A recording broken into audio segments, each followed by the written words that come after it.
குழந்தைங்க இருக்கிற வீட்டில் இந்த ஷீட் ரொம்பவே யூஸ்ஃபுல்லாக இருக்கும். இந்த ஷீட் வாங்கலாம் கடைக்கு போனால் கடையில் ஒரே பளபளான்ட்டு ரெட் கலராக இருந்து என்னென்னு பார்த்தீங்கன்னா லவர்ஸ் டே வரப்போகுது இல்லையா, அதனால பளபளான்னு கிஃப்ட் அடுக்கி வச்சுருந்தாங்க. பார்க்கவே கண்ணை பறிக்குது. நான் என்ன கிஃப்ட் வாங்கினா நீங்களே பாருங்கள். ஒரு தலைக்காணி எடுத்தேன். இந்த தலைக்காணி தோரணை மாதிரி ஃபுல்லாக தொங்க விட்டுருந்தாங்க. அழகாக இருந்தது. நிறைய கிஃப்ட் ஐட்டம்ஸ் பாருங்களேன், சூப்பராக இருந்தது. தலைக்காணி எடுத்து எங்கள் வீட்டுக்கார கையில் ஐ லவ் யூ சொல்லி அங்கே கடையில் கொடுத்துட்டு அப்படியே வாங்கி கடையில் வச்சுட்டு வந்துட்டேன். ஏன்னா கிஃப்ட் எல்லாம் வந்து நம்ம சம்பாதிச்சு நம்ம வாங்கி கொடுக்கணும். இப்போ நான் வாங்கினேன்னா அவர் தான் காசு கொடுப்பாரு.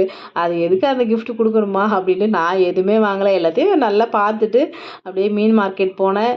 சூப்பராக மீன் ஃப்ரெஷ்ஷாக கிடச்சிது. வாங்கிட்டு வந்து நல்லா சமைச்சு சாப்பிட்டோம். புதுசாக நம்ம எவ்வளோ பாத்திரம் இருந்தாலுமே கடைக்கு போனால் ஒரு புதுசாக ஒரு பாத்திரம் எடுப்போம். நிறைய லேடிஸ்க்கு அந்த பழக்கம் இருக்குன்னு நினைக்கிறேன். நானும் இந்த அலுமினியம் பாத்திரம் முடிஞ்சளவு அவாய்ட் பண்ணலான்ட்டு ஸ்டீல் பாத்திரத்தில் மீன் குழம்பு வச்சுருக்கேன். சூப்பராக இருக்குது. இந்த கிழங்குக்காகவே இந்த மீன் குழம்பு வச்சு. நீங்கள் என்ன கிஃப்ட் வாங்கினீங்க லவர்ஸ் டே?